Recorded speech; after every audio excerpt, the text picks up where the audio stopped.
So very good evening student, hope आप सभी बहुत अच्छे होंगे, आपकी तैयारी भी अच्छी चल रही होगी। आज हम लोग इकोनॉमी का दो टर्मोलॉजी को पढ़ेंगे, एक appreciation of domestic currency and depreciation of domestic currency. अक्सर आप न्यूज़ में सुनते होंगे कि भारतीय रुपया हुआ कमज़ोर, भारतीय रुपया हुआ मजबूत, या फिर ऐसे सुनते होंगे कि डॉलर के मुकाबले भारतीय करेंसी है ना गिरा, या भारतीय करेंसी मजबूत हुआ, ऐसे अक्सर सुनते होंगे। इसका क्या मतलब है ना, इसका मतलब क्या है, इसको एक पहला चीज़ देखेंगे। दूसरा चीज़ ये देखेंगे कि अगर ये होता है, चाहे डिप्रिसिएशन हो चाहे अप्रिसिएशन, या भी हम लोग बात करेंगे क्या होता है, अगर ये होता है तो इसका इम्पैक्ट क्या पड़ता है, ये भी हम लोग इस क्लास में देखेंगे, इम्पैक्ट है ना, क्या प्रभाव पड़ रहा है। और तीसरा चीज़ ये भी हम लोग देखेंगे कि ये होता क्यों है ना, रुपया कमज़ोर और मजबूत क्यों होता है। क्या उसको कोई टॉनिक नहीं पिला दिया जाता है जब मजबूत हो जाता है, फिर टॉनिक नहीं मिलता तो कमज़ोर हो जाता है, अगर होता क्यों है, तो इसका वजह को भी हम लोग देखने का प्रयास करेंगे। ये टॉपिक अमूमन मैं स्टूडेंट जब सामने रहते तो पढ़ाना पसंद करता हूँ, क्योंकि एक्सप्रेशन से समझ में आता है कि उनको समझ में आ रहा है कि नहीं आ रहा है, फिर मैं एग्जांपल को चेंज करते रहता हूँ।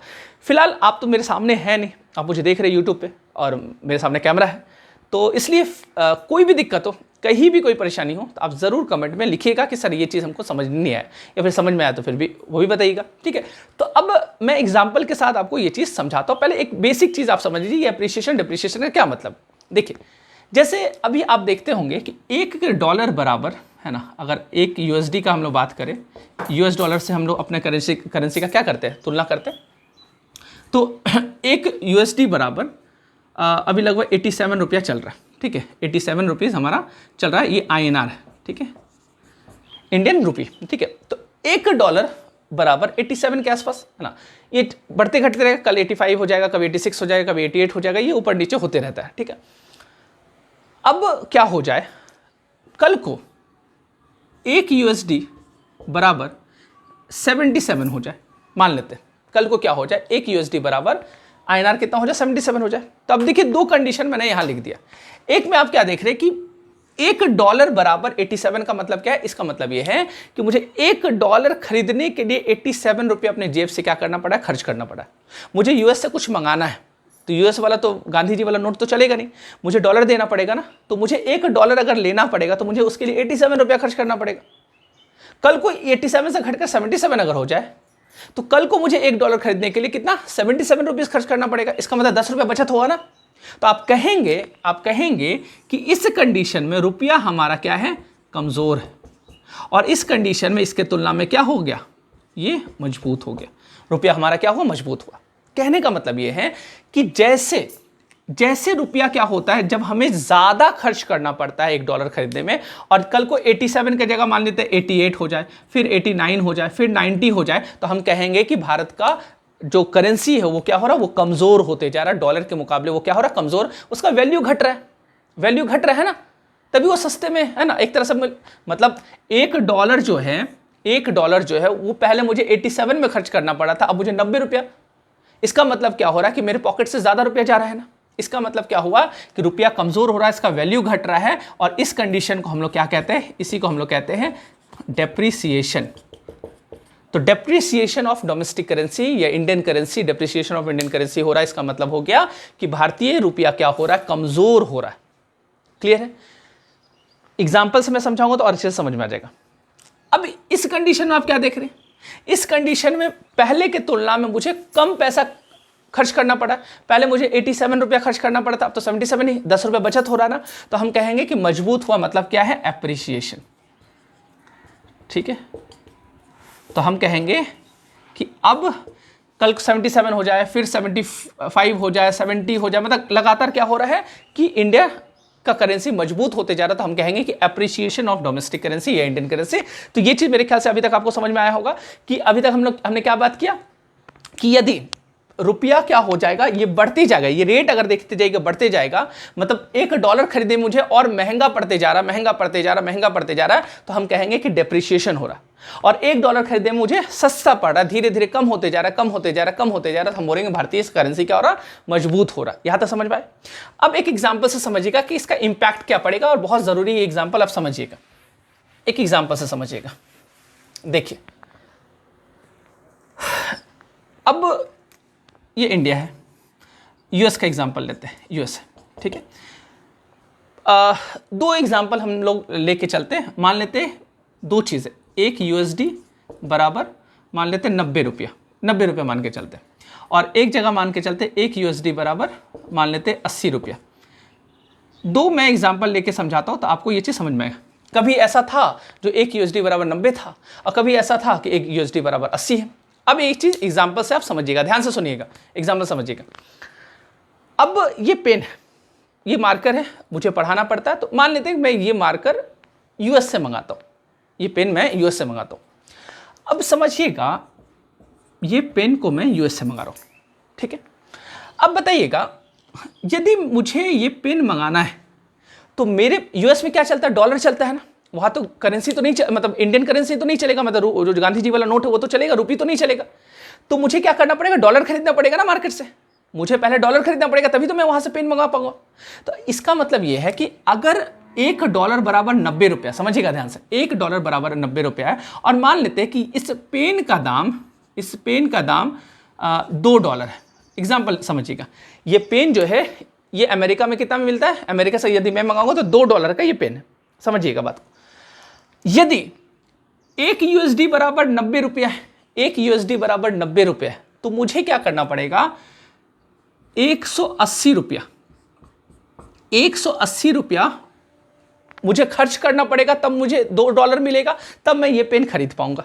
बात समझिएगा। और ये किस कंडीशन में, ये डेप्रिसिएशन का कंडीशन है, ये एप्रिसिएशन का कंडीशन है। और मैं क्या कर रहा हूं, इंपोर्ट कर रहा हूं ना, इंपोर्ट है ना। यदि मैं बाहर से कोई सामान मंगा रहा हूं, किसी दूसरे देश से मंगा रहा हूं, तो उसको बोलते हैं इंपोर्ट, आयात करना, जो इकोनॉमी एकदम बेसिक भी नहीं समझते, इसलिए मैं बता रहा हूं। और यदि मैं अपना सामान को बेचूंगा बाहर, इसको बोलते हैं एक्सपोर्ट करना, मतलब निर्यात करना। बात समझ पा रहे, एक होता है इंपोर्ट करना, एक होता है एक्सपोर्ट करना। तो अभी मैं क्या कर रहा हूं, क्योंकि मैं इंडिया से हूं और मैं US से इंपोर्ट कर रहा हूं, मतलब खरीद रहा हूं, तो खरीदने के लिए मुझे क्या चाहिए, डॉलर चाहिए ना, मुझे डॉलर चाहिए। और अमेरिका का ये वस्तु है, अमेरिका में ये बन रहा है, अमेरिका वाला इसका दाम मुझे बताया कि तुमको $2 देना पड़ेगा, तो हम लोग अब $2 खरीदने के लिए मुझे 180 रुपये खर्च करना पड़ रहा है। कल को क्या हो जाए, हमारा करेंसी मजबूत हो जाए, हमारा करेंसी मजबूत हो जाए और वो 80 रुपया में $1 हो जाए, तो आप बताइए, यही पेन मुझे खरीदने में 80, अब क्या हो गया, $1 बराबर 80 मिल रहा है, इसका मतलब मुझे $2 का जरूरत है ना, तो इसका मतलब अब मुझे 160 रुपया लग रहा है ना खरीदने में। बात समझ पा रहे, मतलब अब मुझे $2 खरीदने में 160 रुपया लग रहा है, और 160 रुपये में मैं पेन को खरीद के ले आया इंडिया। पहले मैं 180 रुपये में खरीद रहा था। इसका मतलब इंपोर्ट सस्ता हुआ किस कंडीशन में, डेप्रिसिएशन के कंडीशन में कि एप्रिसिएशन के कंडीशन, एप्रिसिएशन के कंडीशन। आप देख पा रहे हैं ये चीज, मतलब अब देखिए, इस तरह का क्वेश्चन पूछते हैं एग्जाम में, स्टेटमेंट देगा कि एप्रिसिएशन का कंडीशन में इंपोर्ट सस्ता होता है कि महंगा होता है। आप बताइएगा, इंपोर्ट क्या हो जाएगा, सस्ता हो जाएगा, क्योंकि पहले मुझे 180 रुपया खर्च करना पड़ रहा था एक पेन खरीदने में, अब मुझे 160 रुपया ही खर्च करना, 20 रुपया बच गया ना मेरा, तो इंपोर्ट मेरा क्या हो गया, सस्ता हो गया। क्लियर है ये चीज। तो एप्रिसिएशन याद रखिएगा, एप्रिसिएशन का कंडीशन में इंपोर्ट क्या हो जाता है, याद रखिएगा, एक मिनट। एप्रिसिएशन का कंडीशन में आप कह सकते हैं कि इंपोर्ट क्या हो जाता है, सस्ता। याद रखना है, इंपोर्ट का बात तो क्लियर हो गया। अब अच्छा, यहां पे आपको यह भी दिख गया कि अब डेप्रिसिएशन का कंडीशन में इंपोर्ट क्या हो जाता है, महंगा। डेप्रिसिएशन में क्या हो जाता है, इंपोर्ट क्या हो जाता है, इंपोर्ट क्या हो जाता है, महंगा हो जाता है ना, इंपोर्ट महंगा हो गया ना। अब मान लेते कि $1 बराबर 80 है, अब कल को क्या हो जाए, $1 बराबर 90 हो जाए। अब मुझे कल को ये पेन खरीदना है, तो अभी तक तो मैंने 160 रुपये दिया था पेन खरीदने में, अब कल मुझे फिर से पे करना है, क्योंकि $2 मुझे खरीदना है, क्योंकि $2 में एक पेन का दाम है, एक पेन का दाम $2 है। अब मुझे 180 रुपया खर्च करना, मतलब 20 रुपया एक्स्ट्रा खर्च करना पड़ा ना। इसका मतलब मैं जो सामान मंगा रहा हूं ये तो महंगा हो गया ना, इंपोर्ट क्या हो गया, महंगा हो गया। तो आप ये देख रहे हैं कि एप्रिसिएशन में, इस कंडीशन में एप्रिशिएट, जब रुपया मजबूत होता है तो इंपोर्ट क्या हो जाता है, सस्ता हो जाता है, और रुपया जब कमजोर होता है तो इंपोर्ट क्या हो जाता है, महंगा हो जाता है। यहां तक तो समझ में आया, यहां तक तो समझ में आया, ठीक है। अब एक्सपोर्ट के बारे में समझिएगा। एक्सपोर्ट, अब खुद दिमाग लगेगा, एक्सपोर्ट क्या होगा, एक्सपोर्ट क्या होगा। एक्सपोर्ट मतलब मैं यहां से सामान बेचूंगा, यदि मैं यहां से बेचूंगा तो अब बताइए किस में सस्ता होगा, आप लोग खुद से बताइएगा। एक्सपोर्ट एप्रिसिएशन में सस्ता होगा कि डिप्रिसिएशन में सस्ता होगा, खुद से वीडियो को पॉज कीजिएगा और सोचिएगा, मैं तो अभी आपको बता दूंगा। खैर, अब समझिएगा, देखिए, अब मैं भारत से कोई सामान को बेच रहा हूं, भारत से कोई सामान, मान लेते हैं कोई भी एग्जाम्पल लेते, मान लेते मैं बैट बना रहा हूँ, क्रिकेट वाला बैट, अमेरिका वाला उतना क्रिकेट विकेट नहीं खेलता, बोले कि चलो नया नया क्रिकेट खेलना शुरू किया, बोले कि इंडिया से बैट मंगाते हैं। मान लेता हूँ मैं बैट बनाता हूँ, बैट बनाने का फैक्ट्री है मेरे पास। अब अमेरिका वाला क्या करेगा, इंडिया से बैट खरीद के ले आएगा, इसका मतलब मैं बेचूंगा ना, मैं बेचूंगा। अब एक बात समझिएगा, यूएस वाला मेरे पास जब आएगा, अब मान लेते हैं बैट का दाम एग्जाम्पल ले रहे हैं कि बैट का दाम मैंने रख दिया 90 रुपीज़, ठीक है। मेरा बैट का दाम है, एक बैट का दाम कितना है 90 रुपीज़, 90 रुपया मैंने दाम रखा, ठीक है। अब एक चीज़ देखिएगा, एप्रिसिएशन है ना, अगर एप्रिसिएशन का कंडीशन है, एप्रिसिएशन का कंडीशन है, तो आप बताइएगा अमेरिका वाला जो बैट खरीदने आएगा, क्या उसको $1 में बैट मिल जाएगा? नहीं मिलेगा ना। $1 बराबर तो 80 रुपया ही, क्योंकि अमेरिका वाले के पास तो डॉलर है, उसको अब इंडियन रुपीस चाहिए ना बैट खरीदने के लिए, तो इंडियन रुपीस में उसको कन्वर्ट करने के लिए $1 देने से काम चलेगा? नहीं देने, 1 पॉइंट समथिंग देना पड़ेगा ना, समथिंग देना पड़ेगा, तब वो खरीद पाएगा बैट को। अगर कल को US डॉलर $1 बराबर 90 हो जाए, तो आप बताइएगा यूएसए वाला इस बैट को $1 में आराम से खरीद लेगा, $1 में वो खरीद लेगा ना। जबकि अगर एप्रिसिएशन का कंडीशन है तो $1 में काम नहीं चलेगा, और भी कुछ रुपया खर्च करना पड़ेगा अमेरिका वाला को। बात समझ पा रहे हैं? तो इसका मतलब ये हुआ कि एप्रिसिएशन का कंडीशन जो होता है, इसमें एक्सपोर्ट जो होता है ये क्या हो जाता है, महंगा हो जाता है। एक्सपोर्ट क्या हो जाता है, महंगा हो जाता है। और डेप्रिसिएशन का कंडीशन में एक्सपोर्ट क्या हो जाता है, सस्ता हो जाता है। एक्सपोर्ट क्या हो जाता है, सस्ता हो जाता है। ये समझ पाए? अब एक बात बताइएगा, मैं एक सवाल पूछ रहा हूं आपसे। टूरिस्ट है ना, जो टूरिस्ट लोग आते हैं, टूरिज्म जो हमारा है, आप बताइएगा एप्रिसिएशन में टूरिस्ट सस्ता होगा कि डेप्रिसिएशन में टूरिस्ट सस्ता होगा? टूरिस्ट ज़्यादा आना कब पसंद करेगा? मान लीजिए यूएस से टूरिस्ट आ रहा है, तो वो एप्रिसिएशन के कंडीशन में आना पसंद करेगा कि डेप्रिसिएशन के कंडीशन में आना पसंद करेगा? बताइएगा, सोचिएगा क्या हो सकता है, सोचिए। चलिए मैं आपको बताता हूँ। देखिए, अब टूरिस्ट आ रहा है डॉलर लेके आ रहा ना, पहले उसको क्या हो रहा है कि $1 में 90 रुपया मिल जा रहा था। मान लेते एक समोसा वो 10 रुपये में खरीदता था, एक समोसा वो मान लेते 10 रुपये में खरीदता था, तो 9 समोसा तो वो खरीद लेगा ना, 9 समोसा खा लेगा इंडिया में आके। $1 वो दिया और इंडिया में उसको 90 रुपया मिला, और 90 रुपया में वो 10 रुपया पीस समोसा है, तो 9 समोसा वो खरीद लिया। कल को अगर 80 रुपया हो जाए, $1 बराबर 80 रुपया हो जाएगा, तब वो $1 देगा तो उसको 80 रुपये ही मिलेगा, और वही समोसा जब खरीदने जाएगा तो 8 ही समोसा खरीद पाएगा ना।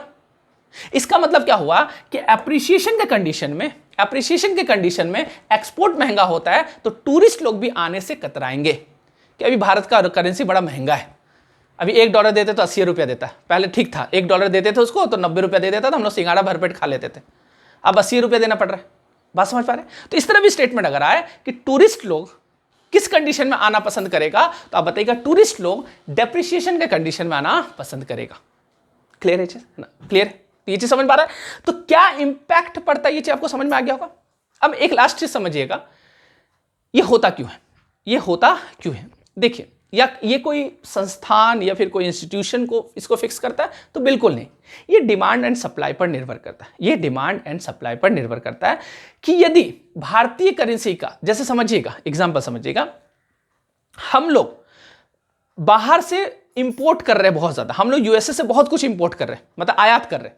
तो आयात कर रहे हैं, तो आप बताइएगा मार्केट में डॉलर का डिमांड जो है ये बढ़ेगा कि घटेगा? डिमांड बढ़ जाएगा ना, डॉलर का डिमांड बढ़ेगा। अब हम लोग क्या कर रहे हैं, हर चीज बाहर से खरीद रहे या ज्यादा चीज बाहर से खरीद रहे, तो बाहर में तो गांधी जी वाला नोट चलेगा नहीं, तो मुझे डॉलर चाहिए, तो डॉलर का डिमांड क्या होगा, बढ़ेगा।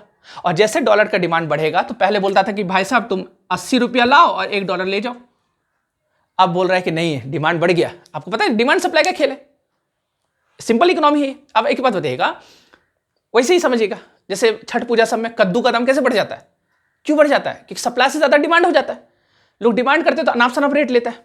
अब देखिए होली का समय कटहल का रेट बहुत हाई हो जाता है, या फिर आलू का, प्याज का, आप देखिएगा, या फिर सीजनल फल जो होता है नॉर्मल सीजन में ठीक रहेगा, लेकिन जैसे कोई पर्व त्योहार आएगा अचानक से उसका मांग बढ़ा, और मांग बढ़ेगा। ऐसे समझिएगा, जैसे ये पेन है मेरे पास, मान लेते ये 2 पेन या फिर 10 पेन है मेरे पास, 10 पेन है, 10 खरीदार है, तो मान लेते मैं इसका दाम 50 रुपया करके रखा, और 50 रुपया करके एक पेन का दाम, और 10 खरीदार है, 10 पेन है, मेरा बिक गया।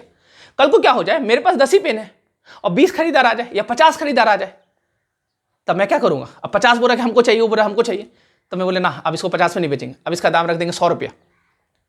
दाम बढ़ जाएगा ना, डिमांड जैसे बढ़ता है क्या होता है, दाम बढ़ जाता है। उसी प्रकार यदि मार्केट में डॉलर का डिमांड बढ़ेगा, डॉलर का डिमांड बढ़ेगा, तो आप बताइएगा रुपया के मुकाबले डॉलर मजबूत हो जाएगा ना, रुपया कमजोर हो जाएगा। मतलब बोला कि पहले तुमको 80 रुपया देना पड़ता था, $1 मिल जाता था, अब मैं बहुत ज्यादा आयात कर रहा हूं, अब डॉलर बोला कि नहीं मांग बढ़ गया, इसका मतलब अब 80 से काम नहीं चलेगा, 90 रुपया दो तब तुमको $1 देंगे, या फिर 100 रुपया दो तब तुमको $1 देंगे। इसका मतलब क्या हो रहा है, दाम क्या हो जा रहा है, बढ़ जा रहा है। तो डिमांड याद रखिएगा, अगर डॉलर का डिमांड बढ़ेगा, अगर डॉलर का डिमांड बढ़ेगा तो क्या हो जाएगा, रुपया कमजोर हो जाएगा। डॉलर का डिमांड बढ़ने से रुपया कमजोर, मतलब पहले जो 80 रुपया में हमको $1 मिल रहा था, अब 90 रुपया मिल रहा है, मतलब रुपया कमजोर हुआ है, मतलब डेप्रिसिएशन होता है।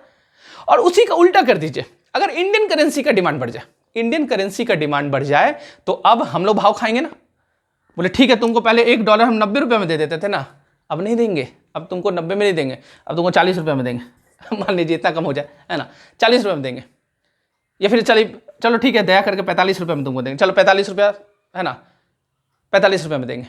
मतलब अब तुमको क्या करना, पहले $1 लेने के लिए तुमको 90 रुपया, है ना, मतलब $1 में 90 रुपया दे देते थे, अब रुपया का डिमांड बढ़ गया, अब तुम अगर हमसे इंडियन करेंसी लेने आएगा, हम बोले नहीं 45 में देंगे, मतलब 90 रुपया इसको हासिल करने के लिए $2 खर्च करना पड़ रहा है, $2 देना पड़ा, तब उसको 90 रुपया मिल रहा है। पहले क्या होता था, एक ही डॉलर में 90 रुपया मिल जाता था, क्योंकि INR जो है उसका डिमांड मार्केट में बढ़ जाए, उसका डिमांड बढ़ जाए। समझ पा रहे? अच्छा, एक चीज और समझिएगा, एक तो ये कारण डिमांड एंड सप्लाई पर चलता है। अब डिमांड सप्लाई होता कैसे, डिमांड एंड सप्लाई कैसे होता है, ये चीज को भी थोड़ा समझ लीजिएगा। जैसे अब देखिए, जैसे डेप्रिसिएशन का कंडीशन जो है, डेप्रिसिएशन का कंडीशन में क्या होता है, डॉलर मजबूत होता है, डॉलर मजबूत होता है, और एप्रिसिएशन में क्या होता है, रुपया मजबूत हो जाता है ना। अब जैसे ऐसे समझिएगा, FII आपने सुना होगा, ये नहीं सुने हैं तो मैं पढ़ाऊंगा आगे। FDI सुना है, FDI है ना, FI सुना है ना। याद रखिएगा, विदेशी लोग जो हमारे स्टॉक मार्केट में क्या करते हैं, इन्वेस्ट करते हैं, वो FII के थ्रू, FII उसको बोलते हैं, है ना। अब ये जो फॉरेन इंस्टीट्यूशन है, ये लोग जब इन्वेस्ट करते हैं हमारे यहाँ, तो आप बताइएगा ये बाहर से आ रहे हैं तो क्या लेके आ रहे हैं, डॉलर लेके आ रहे हैं। और जब डॉलर लेके आ रहे हैं, आप बताइएगा जब डेप्रिसिएशन का कंडीशन होगा तो ये लोग क्या करेंगे, ज्यादा से ज्यादा क्या करेंगे, ज्यादा से ज्यादा इन्वेस्ट करेंगे ना हमारे स्टॉक मार्केट में, ज्यादा से ज्यादा इन्वेस्ट करेंगे। क्यों इन्वेस्ट करेंगे, क्योंकि अब इनको अभी रुपया क्या है, इनको सस्ते में मिल जा रहा है, $1 दे रहे 90 रुपया मिल जा रहा है, पहले 80 रुपये ही मिलता था, अब 10 रुपये ज्यादा मिल रहा है। तो ये हमारे FII जो होगा, FII ज्यादा होता है किस कंडीशन में, डेप्रिसिएशन। तो एग्जाम में ये क्वेश्चन पूछेगा, डेप्रिसिएशन में FII ज्यादा होगा कम होगा, बताइएगा ज्यादा होगा। मतलब विदेशी लोग इन्वेस्ट हमारे स्टॉक मार्केट में ज्यादा करेंगे कम करेंगे, ज्यादा करेंगे, है ना। लेकिन अगर रुपया क्या हो जाए, अच्छा रुपया कमजोर कब होता है, यही FII वाला जब अपना पैसा यहां से यहां पे स्टॉक मार्केट में इन्वेस्ट किया था, अब ये विड्रॉ कर लेगा, अब ये यहां से जाने लगेगा। तो जब ये जाने लगेगा तब इसको क्या चाहिए, वापस डॉलर चाहिए ना। मतलब जब यहां से ये जाएगा तो फिर इसको डॉलर चाहिए, इसका मतलब डॉलर का डिमांड क्या हो जाएगा, बढ़ जाएगा, और डॉलर का डिमांड बढ़ेगा तो रुपया क्या होगा, कमजोर होगा। सिंपल खेल है।